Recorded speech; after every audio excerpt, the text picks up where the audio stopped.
ഇന്ന് ഞാൻ ക്രിക്കറ്റ് പറയാനല്ല കേട്ടോ ഈ ഒരു വീഡിയോ ചെയ്യുന്നത്. മറിച്ച് ഈ വീഡിയോയിലൂടെ ഞാൻ ഉദ്ദേശിക്കുന്നത് എനിക്ക് ക്രിക്കറ്റിലൂടെ ലഭിച്ച ഒരു സൗഹൃദത്തെക്കുറിച്ച് സംസാരിക്കാനാണ്. അതൊരു എഴുത്തുകാരനാണ്, ഒരു പുതിയ എഴുത്തുകാരനാണ്. അദ്ദേഹത്തിൻ്റെ പേര് അർഷദ് എന്നാണ്.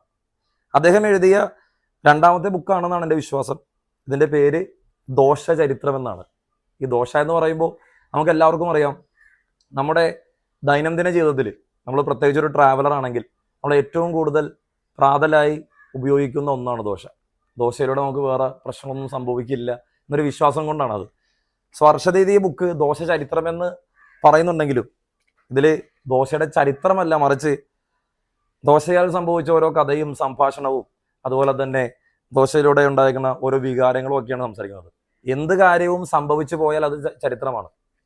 അതുകൊണ്ടാണ് ഇതിന് ദോശ ചരിത്രം എന്നൊരു പേര് വന്നിരിക്കുന്നത് എന്നാണ് എൻ്റെ വിശ്വാസം. എന്തായാലും ഇതിൽ 7 കഥകളാണുള്ളത്.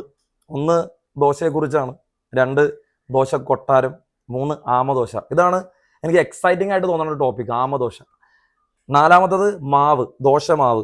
5 ദോശക്കര, 6 പ്ലെയിൻ ദോശ, 7 ആമദോശയുടെ 2ാം ഭാഗം. സോ ആമദോശനെ കുറിച്ച് പുള്ളി 2 തവണ എഴുതിയിട്ടുണ്ട്. ഈ വായന എന്ന് പറയുന്നത് ഇന്നത്തെ സാഹചര്യത്തിൽ ഒരുപാട് ആളുകൾ യൂസ് ചെയ്യാത്ത ഒന്നായിട്ട് എനിക്ക് ഫീൽ ചെയ്തിട്ടുണ്ട്. അവിടെ വളർന്നു വരുന്ന തലമുറ ഏറ്റവും കൂടുതൽ ഉപയോഗിക്കേണ്ട ഒന്നാണ് വായന എന്ന് പറയുന്ന ഒരു ശീലം. കാരണം ആ ശീലത്തിലൂടെ നമ്മുടെ സ്വഭാവവും നമ്മുടെ സംഭാഷണവും നമ്മുടെ ജീവിത രീതിയും ഇതെല്ലാം മാറും. അതുകൊണ്ട് തന്നെയാണ് വായിക്കുന്ന അല്ലെങ്കിൽ വായിച്ച് നേടുന്ന അറിവിന് ഒരുപാട് ഗുണമുള്ളത്. സോ ഈ ഒരു ബുക്ക് എന്ന് മാത്രമല്ല, ഏതൊരു ബുക്കും വായിക്കണം.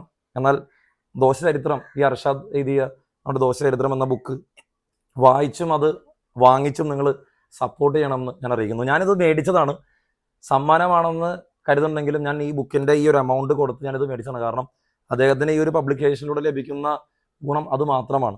എന്തായാലും ഒരുപാട് ഹാർഡ് വർക്ക് ചെയ്യാണ്ടൊന്നും ഇങ്ങനെയൊന്നും എഴുതി പിടിപ്പിക്കാൻ സാധ്യമല്ല. എല്ലാവർക്കും സാധാരണ രീതിയിൽ കഴിയുന്ന ഒരു കാര്യവുമല്ല. എന്തായാലും ഓൾ ദ വെരി ബെസ്റ്റ്. ഈ ദോശ ചരിത്രം ഒരു ചരിത്രമാകട്ടെ.